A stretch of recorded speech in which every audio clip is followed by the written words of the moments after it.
Hi, welcome to Expert Talks at Mavus. This is the interview series with thought leaders in the AI, analytics, and transformation space. My name is Mahadevan Iyer, Maha for short.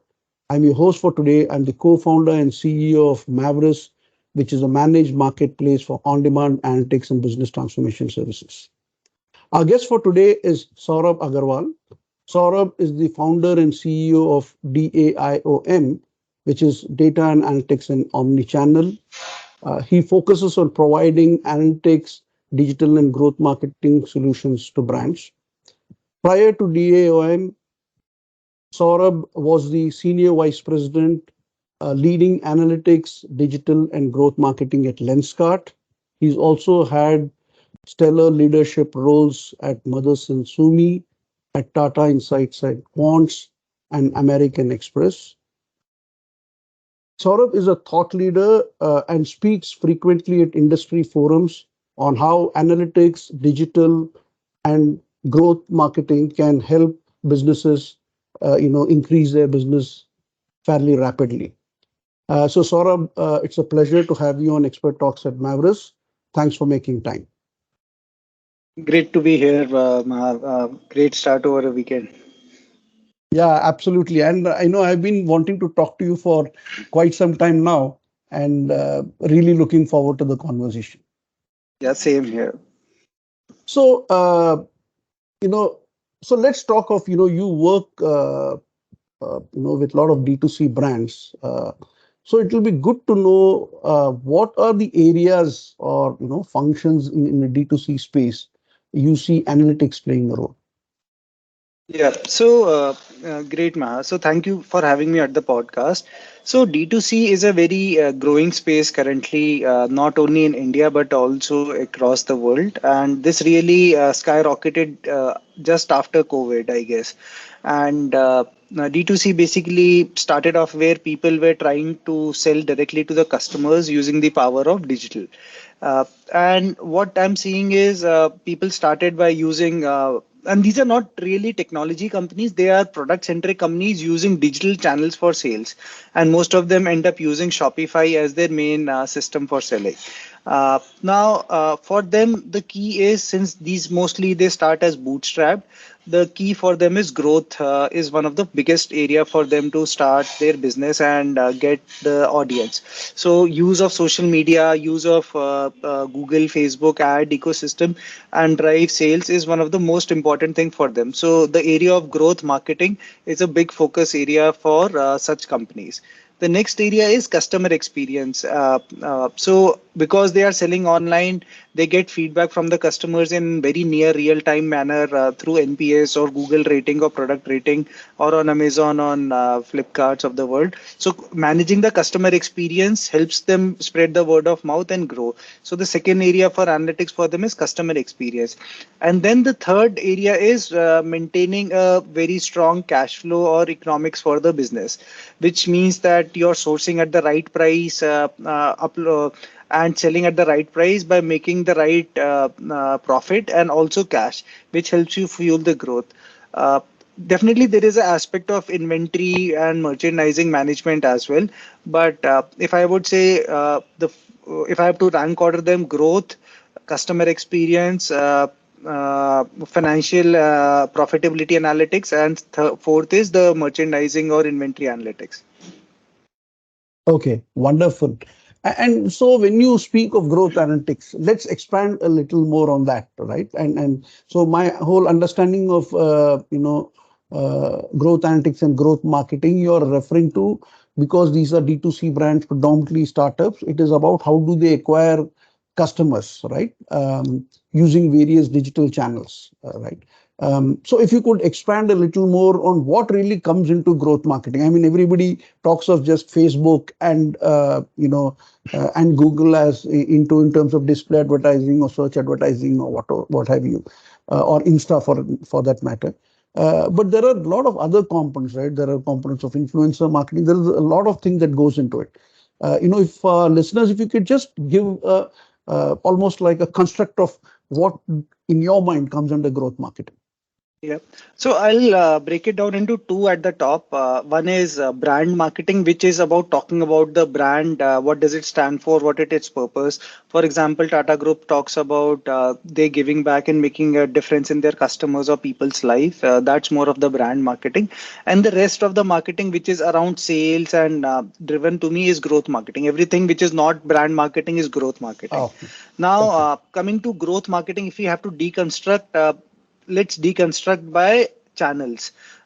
So growth marketing, I would say, is mostly done on the digital native channels, and the non-native digital channels could be TV, which is not the OTT but the traditional TV, or newspaper. And I'll take it back to the brand marketing part only. Okay. Now in the digital channels, if you have to break it down, there are four key channels which we have to look at. One is performance marketing. So Mm. performance marketing is mostly driven by Google and Facebook ads ecosystem, which is about bidding on the keywords, boosting up the posts, etc. So mostly Google, Facebook is the performance marketing. The next comes is the social media. Next comes is the CRM, which is about customer relationship marketing, or customer retention marketing, which is about reaching out to the same customers who have given their first party data to you, and they can be reached out through push notifications, email, SMS, WhatsApp, whatever other direct channels to reach out to the customer. Then comes is the organic marketing, which includes social media, post on Google, Facebook, Instagram. All of those things are the ones which comes out there. And this is where the influencer marketing is kind of a subset of it, where it all started by people posting organically about the brand, talking good or bad about it. But later on, brands started using that as a medium to drive content. And a lot of those organic marketing is where efficiency really lies. The other component which you could say is the SEO, which is not really marketing, but it is around content. So you could write interesting blogs, podcast, videos, and then put it in.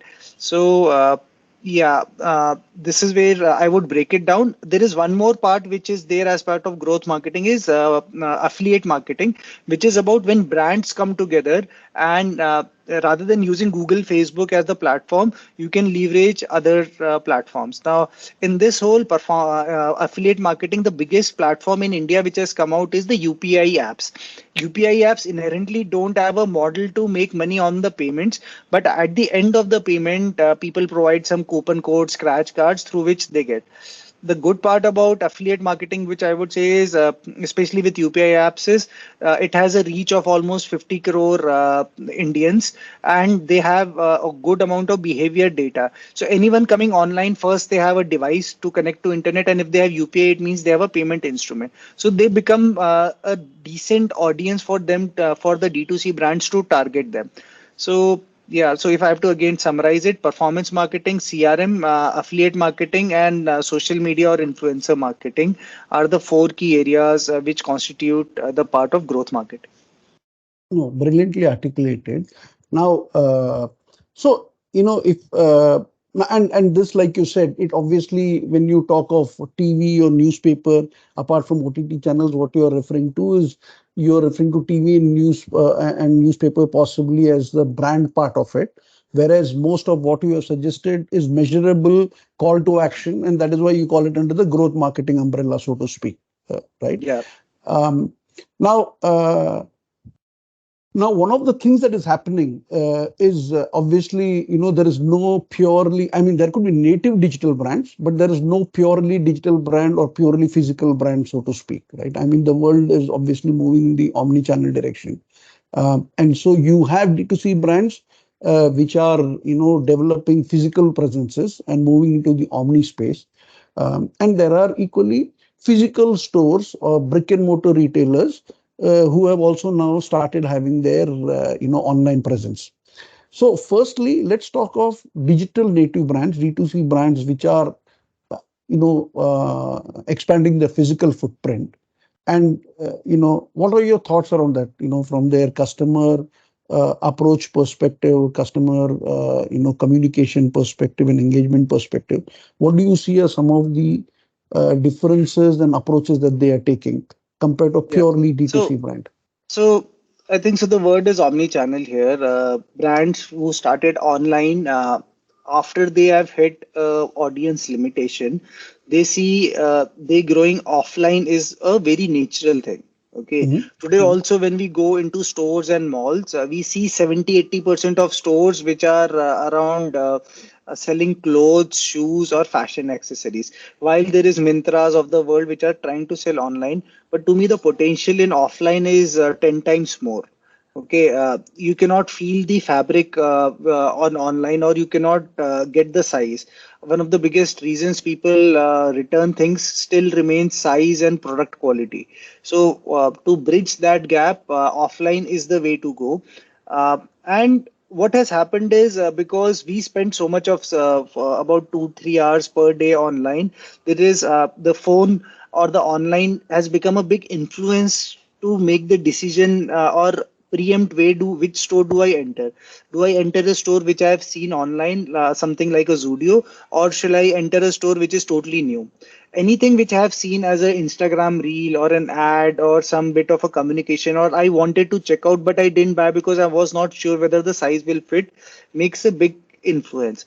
Any D2C brand who has figured out its product market fit, has started its economics well, have next step for them is to open up stores and go omni-channel.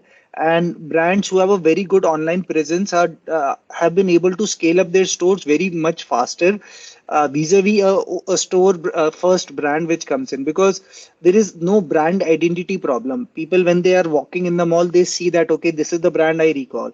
So if you see Mamaearth, Sugar, Lenskart, all of these brands, people have been using it online, have been buying stuff, and when they go have opened the offline retail stores for them, they have started expanding very fast. And many of these companies have expanded to a level that online revenue share is now only 10-20%, but it is like a platform to manage the digital and the brand identity. Now, there is other trend which I'm also seeing. Brands which were born offline, or brands which were retail first or store first, have improved their online presence and trying to make sure that there is goods available online as well. So now with this convergence happening, I think so. There is no way we would envision a system where there is only pure online brand or pure offline brand. Brands which aspire to win in the long race of 10 years, 100 years, they will have to be omni-channel. Maha, and also one of the things which I've observed is, it's not only in the retail. Okay, it is also seen in financial services, whether it is Yeah. about bank or whether it is even about edtech. Okay, we saw Akash by like Byju's and all opening up physical centers, or physical centers like Fitji and all having a good online courses, or like Alan of the world. So this is true for any channel or any sector today, that having both in a balanced way, where it could be only about brand presence, it could be about lead generation, it could be about selling. Uh, just staying in one area would not be a choice in future, I see. Yes. No, no, I absolutely agree. So thanks for expanding on that because it is not just retail and digital for that matter. Like you said, it is there in banks. There are new banks who are digital first in nature, and that whole thing is actually in some sense both disrupting as well as there is a level of osmosis happening both ways, right? I mean QSRs. You have restaurants. You also have cloud kitchens, right? So it is happening in all spaces. I totally agree. So anything which is consumer facing businesses, these seems to be, the adoption seems to be fairly high. Yep. Uh, so I had a question that, so you touched upon this that, when D2C brands get to a particular scale, then it makes sense for them to also look at their, building their physical presence. So obviously they start digital native, selling through digital channels. At some point in time, the more successful ones, as we know, and you will need to help us define what is success. Is it funding? Is it a particular level of turnover? Is it a level of profitability? What does that mean when a brand can really say, okay, now I've got enough of presence to say that, so what are those factors that brands should consider when they look at saying, okay, let me also think about a physical presence? Yeah. So, Maha, there are two, three things. Okay, going offline has two, three formats. Okay, so one is you can have a small kiosk in a mall. Okay, then you can have an MBO, which is like a store within, say, Shopper Stop or a Mm, small aisle, or mm, then you can have your own store. So mm, offline can mean going into different formats, and it's always good to experiment and see whether you are able to get that customer to be attracted to buy in the physical store. uh, if you see a lot of brands, I was looking at Beardo. Okay, they have started in malls, a small kiosk, and that kiosk does not cost them much. It might be 50,000 rupees per month. So in mm. offline, the biggest challenge is the rent. Okay, and then the inventory which you put in. So that's a capex which one invest, and then the people who are there. So minimum, I think, so you have to spend 2-3 lakh rupees 2 lakh rupees per month on the store. Uh, to the cheapest of the thing, and then you have to there is a cost of inventory and then fit out.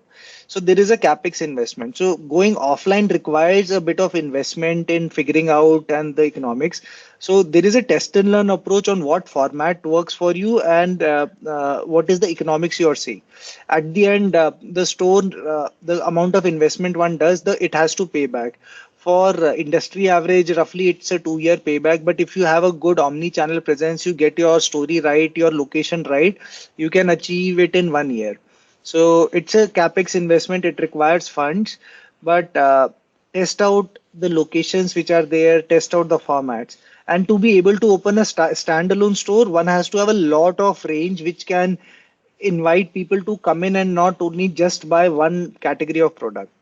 So it's key to get the location right. It's key to get the economics of the store right. And once that you figure out in a 6 months experiment, you can then add up. The good part is India has lot of top cities, which are like the top three, four cities: Bangalore, Delhi, Bombay, Hyderabad, Pune. So this is where you are located from. Open up a store next door and try out this thing. Okay. Mm, excellent. I was working with Landmark Group, which is essentially a brick and mortar store first, right? And obviously Yeah. worked along in terms of creating digital presence in stores and also the online part of it, moving into Omni.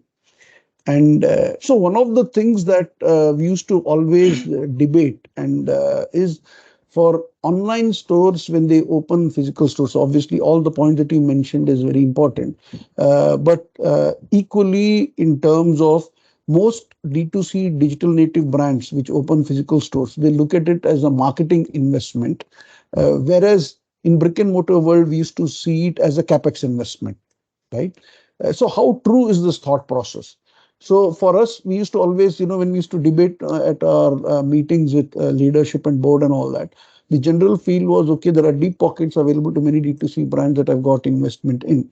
And so they look at physical presence for more as a marketing investment rather than as a profitability venture.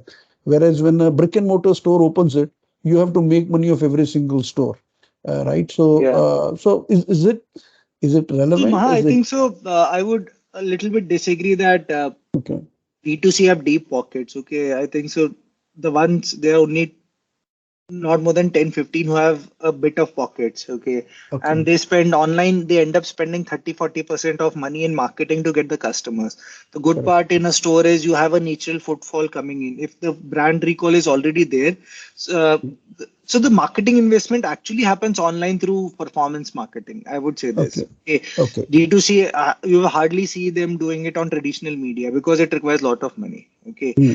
What they try to do is if the product market fit is achieved, physical stores will help them get the audience quickly, and people will be able to overcome the issue of size challenge. And since it is D2C, I'm assuming that it is much more affordable than the bigger brands in the world. Okay, and it will be able to give superior products at a good economics. So it's the same thing. It's a capex investment for them. Since Okay, D2C businesses are much more cash strapped than the bigger companies, they will be doing it. But yeah, like vis-a-vis Landmark, which has 1 lakh square feet of stores, this will be 200 square feet, 500 square feet, 1000 square feet. The amount of investment would be lesser also. okay, okay. So now, as again, building on this thing of, the omni world. So I want to actually talk of it in three spaces broadly. We will talk of the tech agility and nimbleness. We will talk of analytics and data and analytics, and we will talk of, the components of digital marketing, the proportion of it. Those are three areas that I wanted to broadly cover with you, right? So let's first talk of, from the technology part of it. Obviously, digital native brands, given that they have, I mean, while many of them work on Shopify, obviously most of it is digitized in the sense, in terms of fulfillment, in terms of the way they connect. Um, so, does this provide them a level of technical and digital nimbleness compared to a typical brick and mortar store? What are the components that really help them be a little more faster to market compared to brick So and mortar? definitely see in stores traditionally the bare minimum technology you need is a POS. Okay, to be Correct. able to check out the person out of what he wants to buy. But because D2C or digital native brands have an idea of traffic engagement conversion or acquisition behavior and conversion framework using Google Analytics, they would like to know how the footfall is transiting. Okay, so measuring the footfall in the store, understanding how many people engaged with the products and how many people bought the projects is a funnel which people are trying to get and replicate in the offline things. So there are products in the market which help you measure the footfall. Example, Tango Eye and other products which use the camera feed to tell you, okay, today you got 50 footfall, and then you have the order information. So there is then it'll at least give you the conversion. So why the so if the conversion of the store is 30% or 40%, and then it'll be able to you will be able to deep dive, okay, is the conversion going up or is the conversion going down? And if the sale is down, why is it down? Is it down because footfall was not there or the conversion was down? Why the conversion was down? The conversion was down because the staff was not trained, it was priced very high, the discounts were not there, or inventory was not there. Okay, so and what people are also trying to do is when the customer is coming in the store, while you know the customer identity at the point of order, there is an upper funnel to know. Like in websites, you are told to download the app and then you log in. So you have at least 5 times more information of people who buy. So similar in stores, if you see people ask you to check in or to provide a little bit more information, provide their ID or login. So that gives an idea that the Saurabh came in, he provided his ID, but he didn't buy. So at least you have more information of people who didn't buy as a first party data, which you can use them to retarget.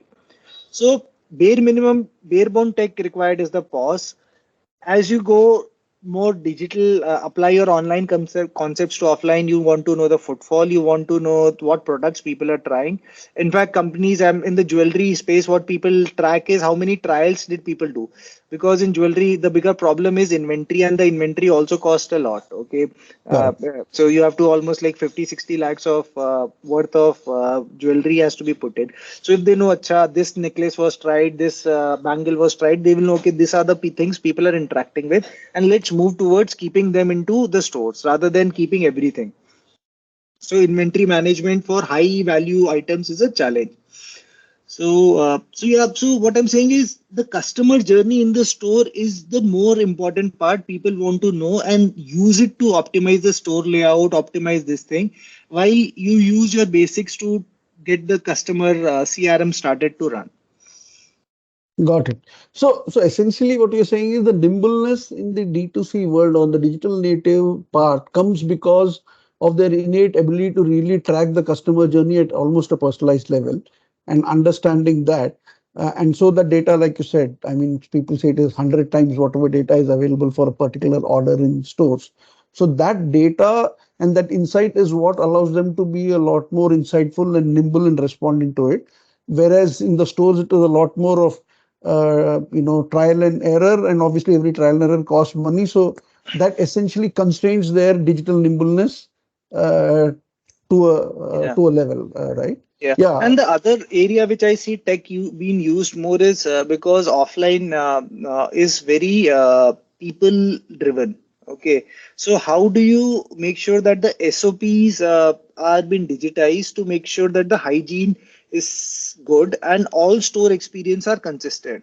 So the I would say the process digitization and following it across is the key. No, absolutely.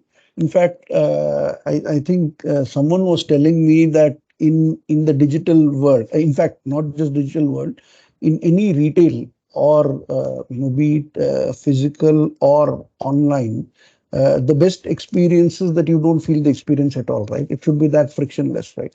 In Yeah. Amazon, once you do a thing, it is almost like your muscle memory after that, right? Every time you order, and the whole experience is so standardized that you don't, I mean, an aberration is unusual.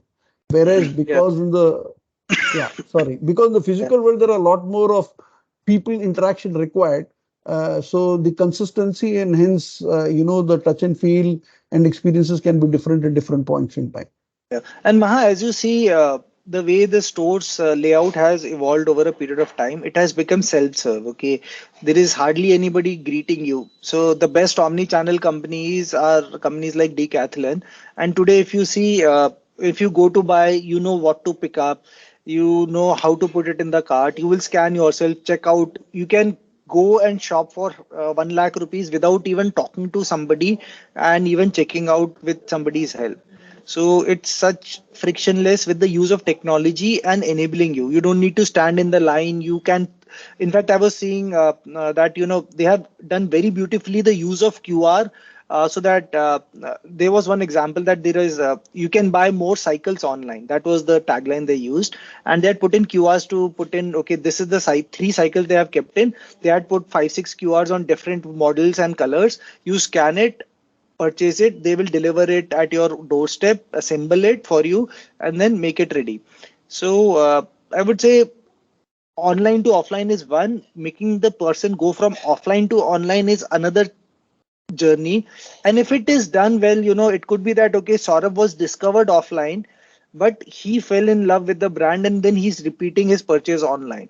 So that gives the company an edge to drive their offline traffic also and online traffic and then get the spiral running. No, no, absolutely agree. And I think Decathlon is a great experience. In fact, we introduced something called Buddy when I was in Lifestyle and Max, which essentially the only thing was we realized the number of people having the apps is a limitation. Hardly 2-3% of the people continue to retain their apps. So we built it as essentially like a thick website or a personalized page, if you will, which is a PWA, right? And people would come scan their QR codes and they would be able to self check out, find missing sizes, order online from store.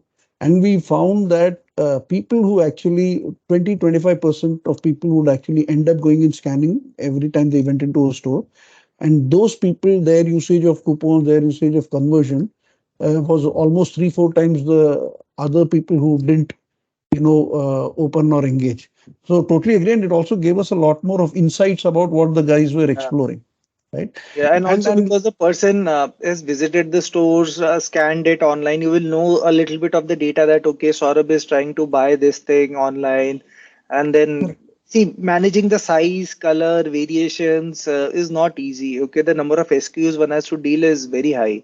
So the concept of infinite aisle, where you have the offline to online merged into seamless experience, is very key. No, absolutely. The headless style is a very key concept there. Okay, now let's move from the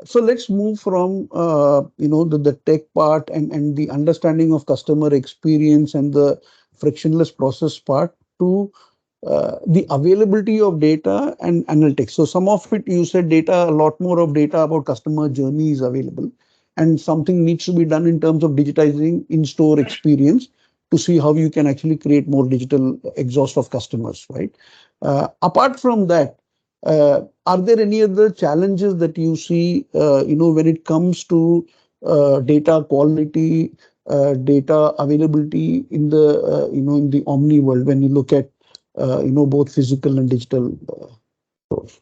Yeah, so Maha, the reason online has been thriving with the big data is because every touch point is digital and every digital point is captured.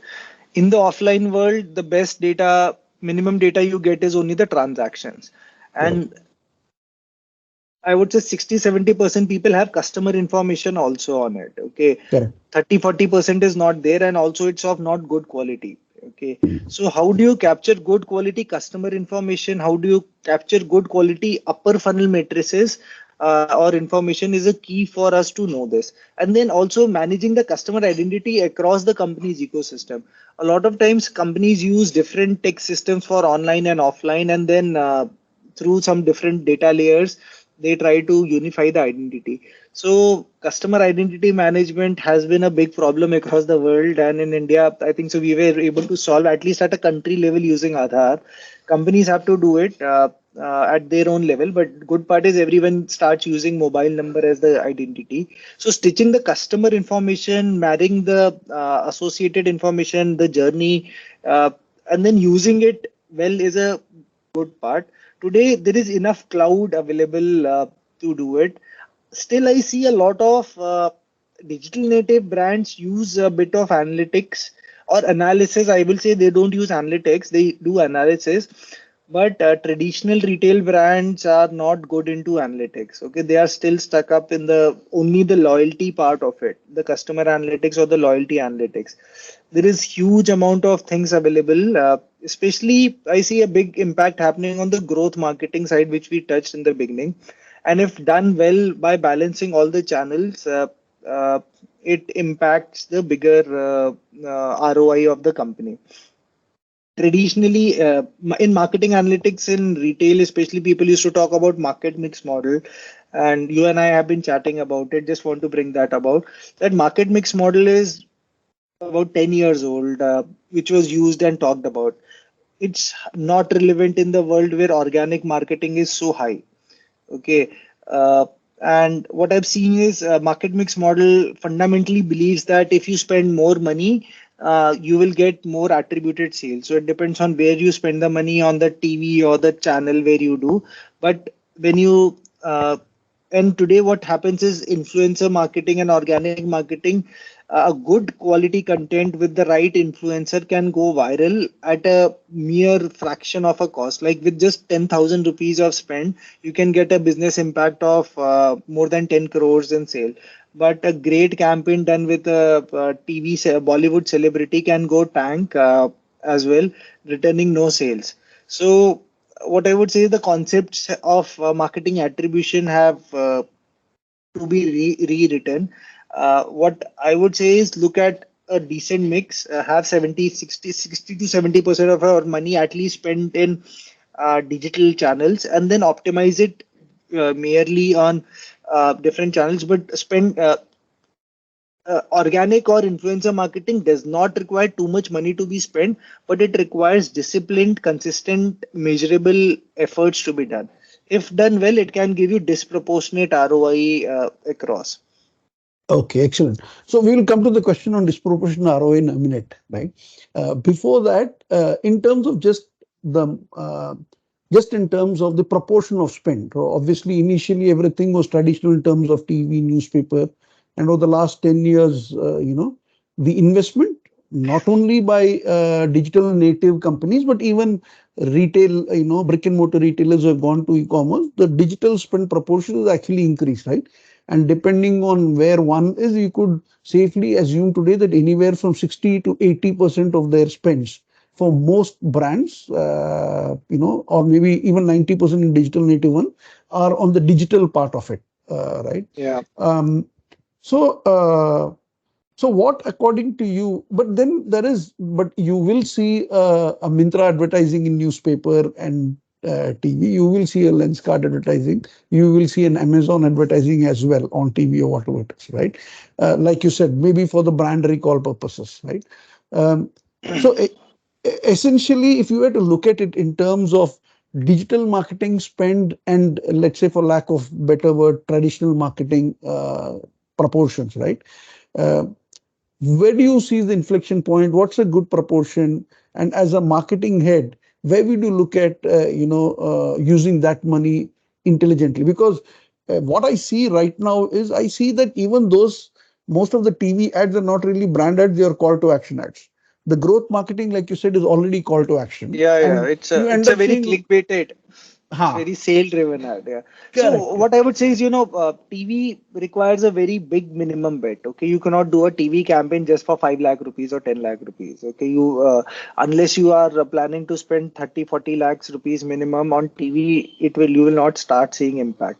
What I would say is, it's better to go for YouTube or a little bit of OTT as well. But with TV getting digitized with OTT to reach the same audience in the same time, but in a measurable or targeted manner is much more costly. OTT is 3 to 4 times more costly than TV, traditional TV, but it's all measurable. Earlier in TV, you would get a sample of only 10,000 people and some ratings and all. But in OTT, you will get that. During the matches, also, we saw 3 crores plus people, families were watching it. Correct. Okay, and with each family, you can assume if the if the match is watched in a house where 3 people are watching, the number of people you reach is much higher. So, see, TV requires a much more bigger table bet. If the call is for a D2C, they would have to leverage cheaper channels of YouTube and then spend wisely. You can start as low as 100 rupees. Mm, Okay. mm, But if you are a big brand with almost 100 crores of revenue per month, then definitely TV makes sense. Once in a while, newspaper ads, billboards might make sense. Okay. But what I'm saying is, like you also said, today the India average is around 60% of money is going in digitized channels. Okay, correct. that is expected to go to 65% next year. So the money, the marketing is already going into digitized channel, but then the effort to break it up into what goes into Google, Facebook, Instagram, what goes into keywords, what goes into SEO, what goes into this has to be broken down. Doing everything about sale is a trap which many D2C brands follow. You will see every time their WhatsApp is about this sale, that sale, and especially between October to February or till Valentine's, they are like everything is on sale. And then you Correct. see after Holi till July, August, there is no events happening except Akshay Tritiya types. Okay, so you're just doing sale, sale, sale. Also, there is a fatigue which comes in. People would like to know what's new. And like we say, store mein kya naya hai bhaiya dikhao. So what's new is a key thing. So launching interesting collections, talking about your backstory is a key thing. So yeah. So it depends on how much money you have. If the company has decent budget, then definitely you can explore traditional medium because it can get you a different reach. But today, many of the people staying in the top 4 cities have stopped using TV at all. They don't have a TV connection. They just plug in Geo or Correct. Airtel TV and then they use Eh, it. So it's more of Yeah, an OTT. everybody's on OTT. I don't remember the last time I actually, looked at TV at all. Right. And I'm fairly old, as in, so the youngsters, so they are totally on OTT. There's no TV at all anywhere. I mean, Tata Sky and all that, I don't know how many people even use it today. Not even sure, even from that perspective. Okay, so now let's look at it in terms of uh, within various growth marketing aspects that you spoke about, right?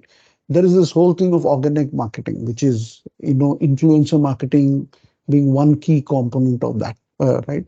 And like you said, in influencer marketing, the minimum bet can be reasonably small. The ability to take risk is, you can take measured risk, and if you get it right, then the upside can be, multiple times. You can have a ROS which is unimaginable, literally, right? That's the type of thing. So so let's talk about influencer marketing. What are your thoughts on how should people look at influencer marketing? How do you really measure it? I mean, most people look at influencers saying how many followers do they have. Obviously, you can look at followers and look at what is the relevance of those followers, but it could be a starting point. But what are some of the ways that people can go about constructing, thinking about influencer marketing, what impact it makes for them? Yeah. So let me break down into what does influencer marketing mean. Okay. So influencer marketing means that somebody who has influence over people talks about your brand, experience, product. Okay.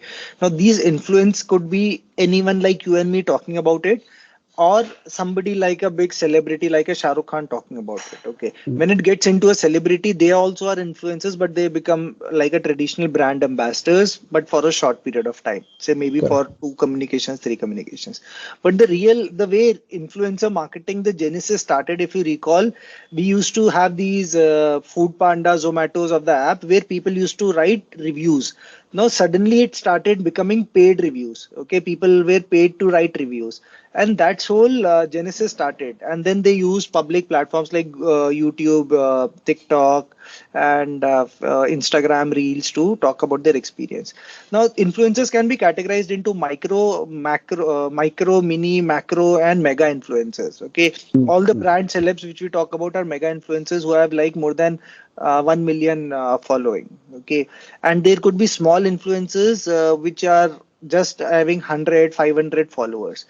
Now, the good part about influencer marketing is not about doing the mega or the macro influencers who will charge you a bomb in lakhs or crores to do the integrations, but with the smaller influencers who are passionate about content creation, you can use their phone and put a good storytelling and put in things to an audience.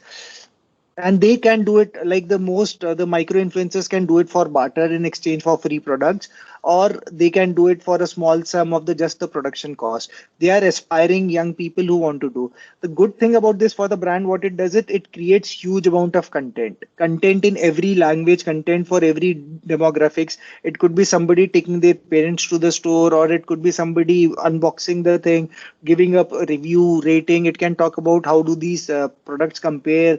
So there is huge amount of content which gets generated, for which it might have taken you ages to do it in the traditional media. Okay, today the astonishing fact is India has more than 1 million influencers of different kinds. Now, during the COVID, everyone was at home trying to do something, learn the skill. Influencer marketing really took off. kicked up. There was money available, so many people were funding, so the money attracted. Today, the situation is the funding has dried up, so the marketing money is less, but many people have gone into the influencer. So it's a tough thing to be an influencer today, but people are very, very skilled, okay, to do it. And as they drive with the right emotion, they are able to scale up. So in a typical brand with just one influencer marketing manager can manage about 200, 300 people. But the thing is your influencer marketing money getting you the right business growth, is the key questions brands are struggling to answer. So the process starts with three ways. Okay, one is choosing the topic which you want to influence, whether you want to sell this chair or you want to sell this curtain or what you want to do. So what is the product in focus? Then is what are the types of influencer you would like to bring in. Now here one can go very creative. Okay, you can say people who are doing influencer marketing about home furnishing can be a thing, but it could be a somebody who's doing always gadget reviews can talk about as a change to his audience that I've been doing unboxing videos of new phones. Let me talk about what I bought this time, or which could be these curtains. So this can help you get into a totally new audience. So choosing influencers is the next thing. Now, how to choose an influencer? You would look at his audience, his type of audience, his reach, and what kind of engagement it can get you. Once you are able to figure that out, then you go into production. You send your campaign brief to the influencers. They will come out with the content. You do a quick audit, and then you settle it out. Now, in this, there is a huge amount of analytics can also be played. So the metrics. So anytime when you post a content, it could be about the impressions you get, which is the reach, how many people it touched. The second is how many people who engaged, which could be like, share, subscribe, saved. Okay, and then finally, did it get you the traffic onto the website, which is Mm, the acquisition, and did the people purchase? So what I have seen is maximum people look at that I have done influencer marketing of the number of content. Like I've done 100 influencer marketing campaigns. The second is I have got my engagement rate is 3%. But very few people are able to get into the traffic and conversion. If you get into the traffic and conversion and then divided by the amount you spend in it can give you a good ROI. And I have done some interesting analytics with few brands, and what we have seen is that there was one brand who was working with 200 influencers, and when we did this math, We put in a lot of attributions out there. We used a lot of UTM source mediums. We were able to eliminate 60% of the influences because they were not even getting us traffic. They were just getting us engagement. Now, they could be fake followers, fake likes, and all, but it was not working. And that made the life easy for the influencer manager because he had to manage 200 content. So if he knows my impact can come in only 50% of the people, then he can work on it. So using analytics for influencer marketing is key, and it can drive big impact for people as well. Got it. And so you spoke of the UTM parameters and all that and source tracking, right? Um, so, so if you could just expand a little more. So we know that, when you run Facebook campaigns and when you run, campaigns on Google and all that, people put that in because, and then you measure your thing in terms of what source it is coming from. In the influencer world, how do you do that? If you could just expand a little more. I think so. What has happened is people who do performance marketing are very tuned to the performance methods. Okay, they know that you have to put in attribution, you have to put in source medium, you have to work on deferred deep linking. All those concepts are very much known to them. But as you move into the social media part of the world, these are people who are very creative. Their focus is to make content. They are not mathematically or they don't know attributions and all. So use the same basic concept of UTM source tracking, put it into the link or give a different coupon code to different influencer, put that in, create a report from your Google Analytics or Adobe Analytics, and you will know what's happening. Okay. Okay. So it's the same So, framework to be used. Yeah. okay, it's the same framework. It's just that you're saying these are creative people. They need to be, we as brands need to enable them with the way to go about so that it can give us more insights about, So the. I would what I say, Maha, is if you are spending money, make sure that you have attribution. Okay, if you don't have attribution, assume that the campaign has not happened. Okay, excellent. Because you actually hit on the word that I was going to get into, which is attribution, right?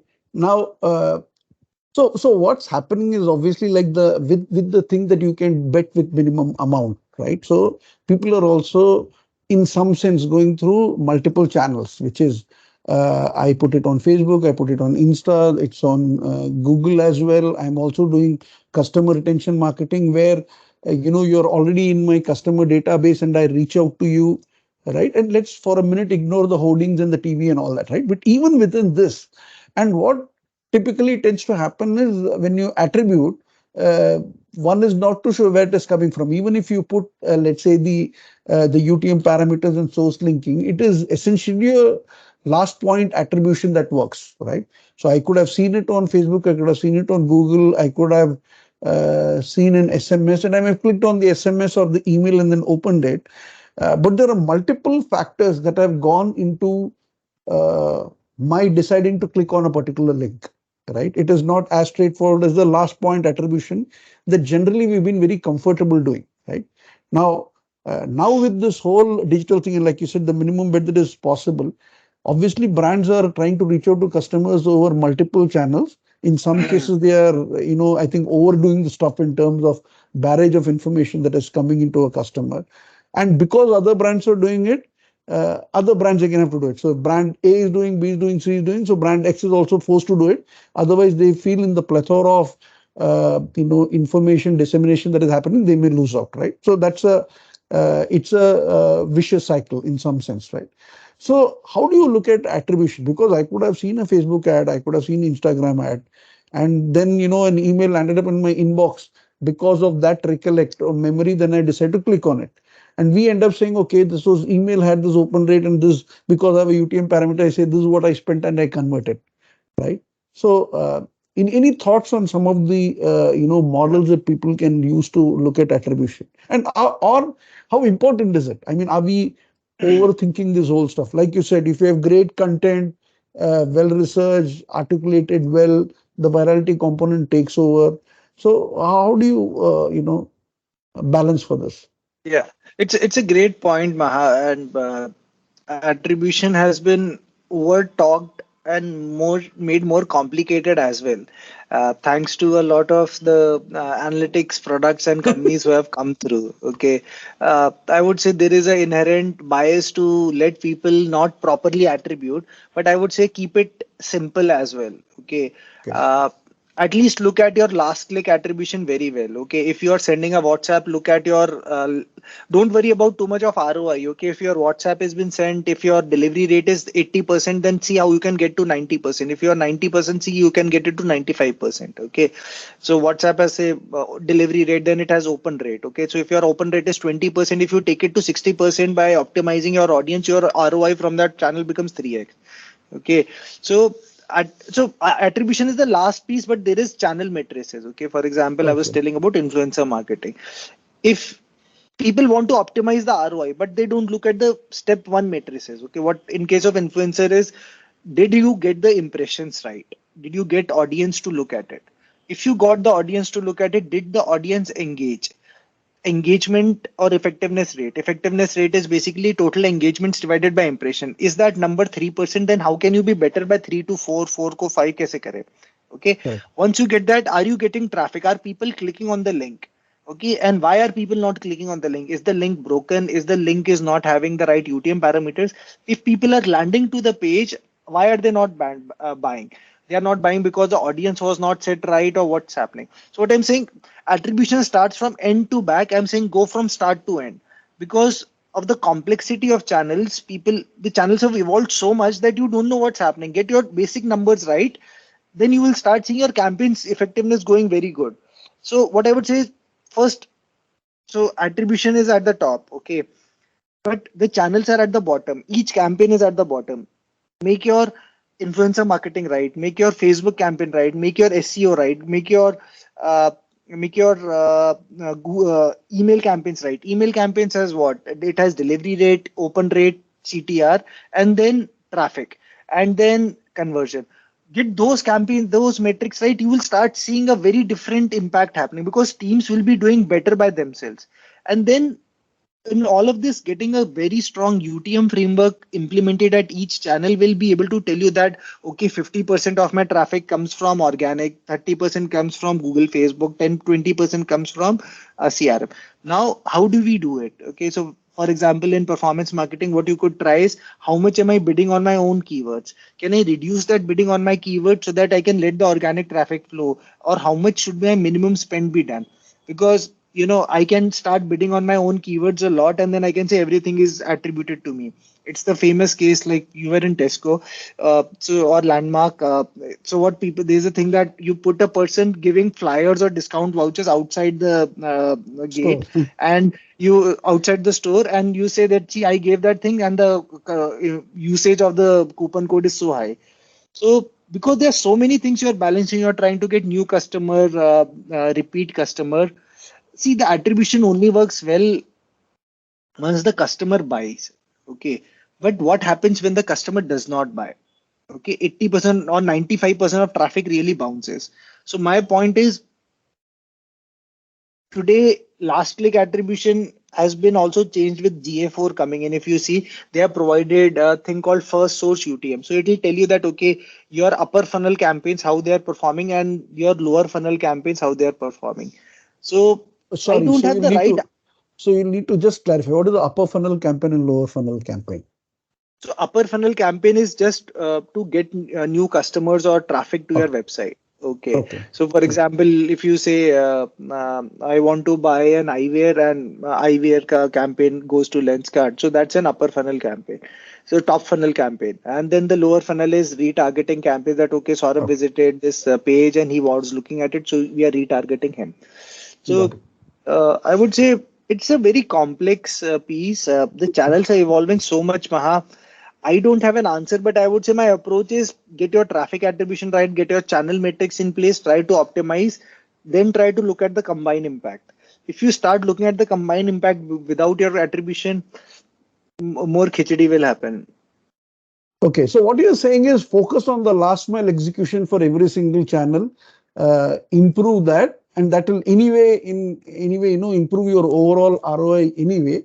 Before you really look at attribution or whatever you're saying, given the level of complexity that is there, instead of getting wrangled into that, you're saying just focus on each of those areas and incrementally improve them with strong execution across in that last mile thing in terms of whatever you can attribute within that particular channel. Yes. Okay. Okay, great. Okay, yeah, I think, like you said, with so much of analytics happening, um, and marketing mix model has sometimes given way to attribution metrics and attribution modeling, and too much of time is actually effort is spent there. Yeah, Um, and what I've seen is many people have launched campaigns by saying attribution is happening, and then the campaign was created but never launched. So, Correct, correct. No, and you are right. In many cases, see, also, uh, if the standards are not there, like you said, giving a offer coupon outside a store, or bidding for your own words, like if I have to put Mintra or lifestyle or whatever into my own paid performance marketing, then maybe what should have been organic traffic is actually essentially coming in performance marketing in some yeah, sense. So you're saying that those are the things that you're saying at a last mile level people need to take yeah. cognizance of. Yeah, Okay, because at excellent. the end, what I've seen is people are very smart. Okay, if you know what's the ROI you want by doing the right targeting on organic keywords, I can get you the right ROI which you want. So the key question is for each audience, what is the campaign objective? So is influencer marketing about getting more content, getting more reach, getting, say, if you want to open up an audience which speaks Telugu, so you go about there, you look at influencers about Telugu speaking, go to the store, do store visit campaigns, do unboxing. You will start seeing things happening. Try to do some TV integrations there. So that audience will open up. Now you try to do in different areas. So that's how one can. So would you say, for example, if it is performance marketing, and the essential thing of performance marketing is trying to get new users to the platform, right? uh, you almost keep. That is one objective, but also sometimes getting people to repeat who have come to your website but not bought. Okay, can we bring them back by having a recall? They are things added to the card, but now I'm not able to reach out through the CRM channel. See, this also Ah, happens is a lot of teams that work in isolation. hmm. Performance team works in performance team. There's CRM. There is this. So big companies have this problem of isolation, working in isolation. So if your customer is not reachable by your first party channels, then go for retargeting campaigns. Why to go for it without even looking at it? They'll just kind of put in because retargeting campaigns will generate better ROI as well because the intent is high. So I'm going to ask you a technical question. This is something we have struggled with, right? So uh, you had first party data. The customer essentially is actually come in and shop with you and all that. But in the digital marketing channel, they would say, how do I actually prevent from retargeting? I don't know if he or she is existing customer. They've actually come, looked at the particular website, right? Now, for me to really go and find out whether he or she has bought before is a challenge. So I keep retargeting. And then, Yeah, there so is that's always a this. challenge. See, if the person has already bought before in the online space, then you can know whether he is an existing or you have an identity for him. So that's where the first party data comes in. So today you can also do a match with your first party data with Google, Facebook, and you can say don't target these people or target these people. So No, but I'm talking of the Omni world where 90% of the sale is happening in the also physical people who world. have bought offline, and if you don't have their identity, then it's more difficult. No, even if we have their identity, which is like a mobile number, we used to struggle with that. Are there any answers So, to that? but you can do a Google, like Google and all these people also allow you to do audience match. But I agree, this is a problem. See, today everyone before they come to a store, also they check the rating. Okay, especially for restaurants, you go and check how much is the rating on Correct. Zomato, and you check the rating on Google as well. And then you also try to find what's a good coupon code or some discount offer available. So this thing, I think, so will quickly subside. Okay, great. Okay, so now we've been speaking for almost nearly, I think, almost 50 minutes now. And so one of the topics which is essential to talk about in the current context is generative AI, right? I mean, we can't have a conversation on analytics, AI, and growth marketing and not speak about generative AI. So your thoughts on generative AI, its uses in marketing. So obviously one talks of being able to create content at scale and personalize at scale and all that. But any your own experience of having used generative AI in any of the places, and what do you see are some of the benefits, some of the limitations though? I think so. Generative AI has been the best thing which has happened in the last decade or so. The last one I would say was big data or AI, and then generative AI has really taken to by the storm. Uh, what has been said is, 40% of impact of generative AI will be seen in marketing, and there are two, three trends which I would say, with a lot of digital channels coming in. See, the marketing team size has not increased over the last few years on an average, okay? But the need for content has increased 10, 20 times. Okay, say Correct. earlier people used to do, say, 10 campaigns a month. With social media, they have to do three reels, two campaigns per week. Okay, so the need for content has really extrapolated. Okay, so there is a lot of need for marketers to generate a lot of content and publish it in different forms and then test also. So because generative AI helps them do generation of content very fast, it is an efficiency and a creative play for them both.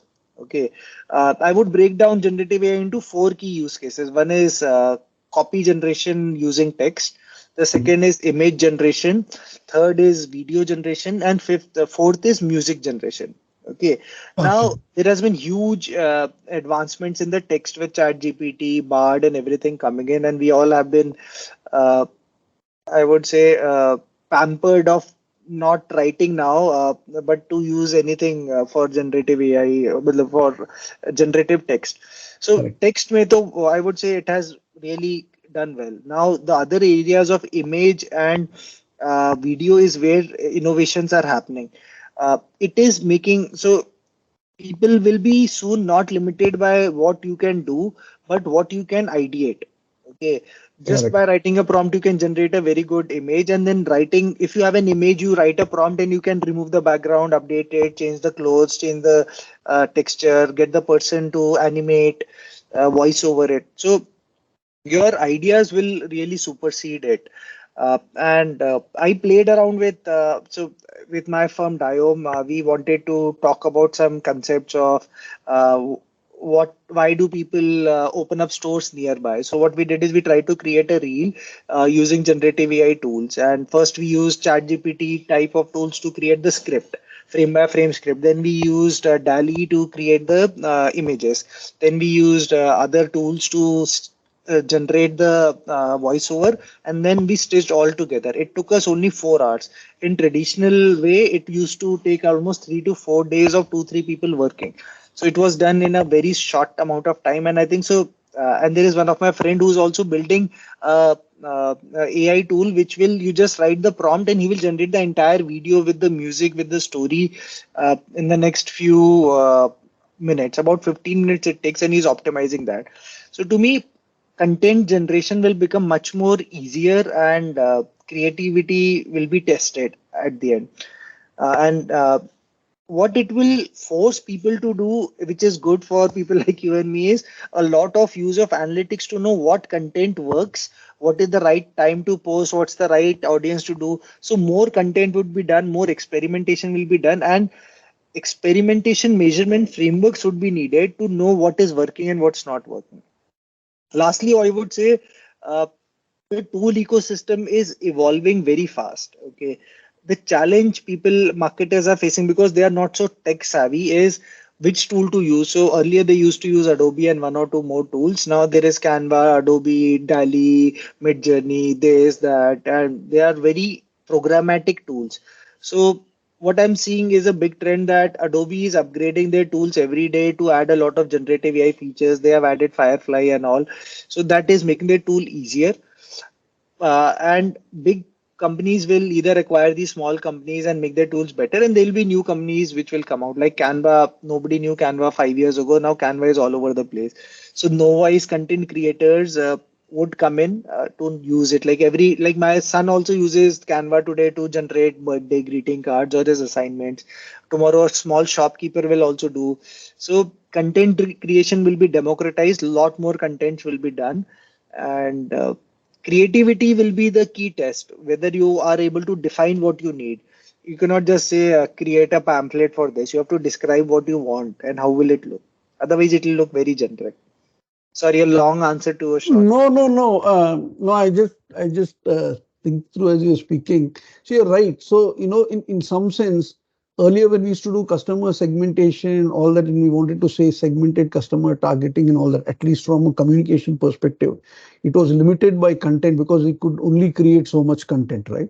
And as we started moving towards personalization, the best form of personalization was actually personalizing for a name or what you bought type of stuff. But Or even that subject line. was That's the subject only line. thing. That was the only thing No, that no. was done, right? But now with this ability to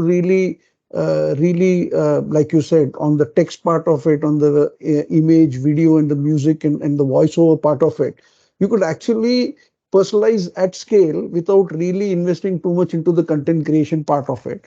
And if you have the backend mechanisms for collecting what is the type of test and learn, then you can essentially continue to even more personalize and use the right content as well, right?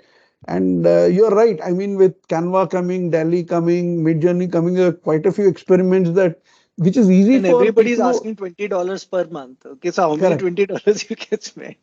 Correct, correct. No, but so that brings me to my last question. So I always ask this that, what would you recommend for, the analytics professional of the future? For you, I want to ask you, what would you really recommend um, for a marketing professional? Because we know that, the marketing guys have now become need to be more martech, so to speak, need to have a lot more comfortable with technology, right?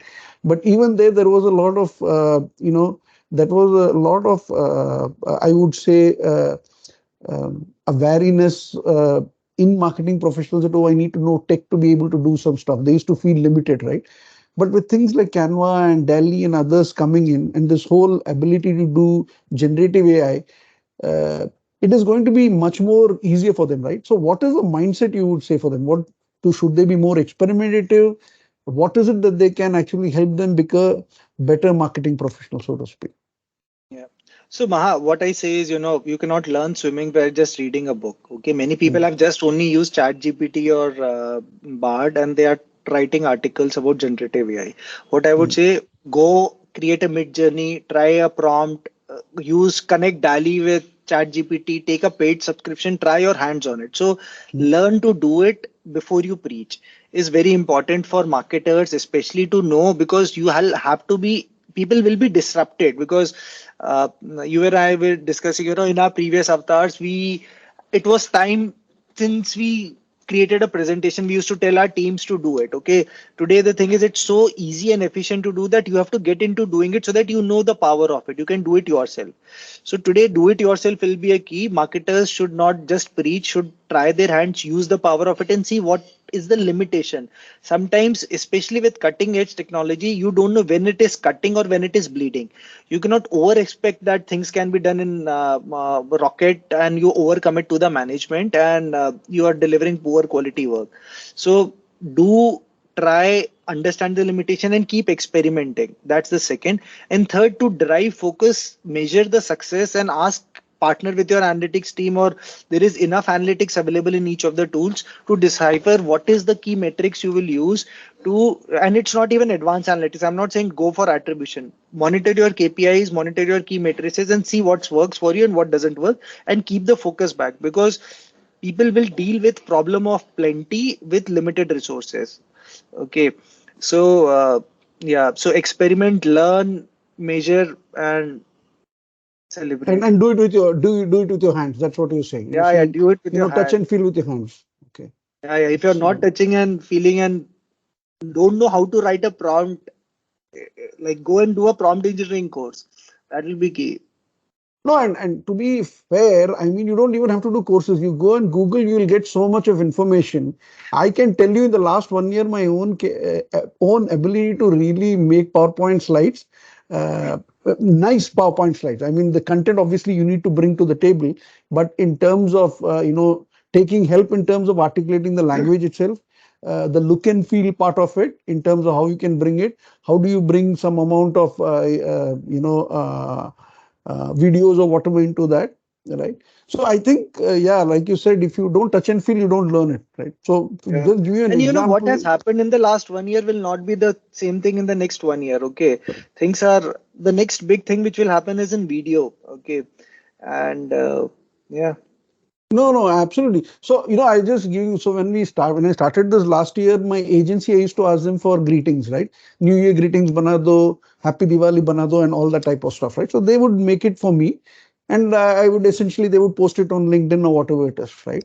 Now it's got to a stage where, I go to Canva, create something, may not be the best, but it fits for purpose, right? And then you're able to do that. And I think, like you said, you will, as there is a problem of plenty that happens, you need to optimize your resources and your investment the right way, and that Yeah. can only happen if marketers actually touch and feel, and then take a very practical call on that. Yeah, it is that comet which is striking. You have to evolve to survive. No, no, absolutely, no, absolutely, very well put. So, Saurabh, it's been, I think, just over an hour. Thank you so much for your time. It was a pleasure speaking to you. Uh, like I said, I've been wanting to catch up with you for a long time. Yeah, And I think so. We were waiting for the right topic to discuss. The correct, topic around D2C marketing, generative AI really matured and correct, it came together well. Yeah. correct, correct. So thanks once again, and it was excellent 1 hour Thank you talking to very you. much, Maha, for having me here. Looking forward to more such interactions. Thank you.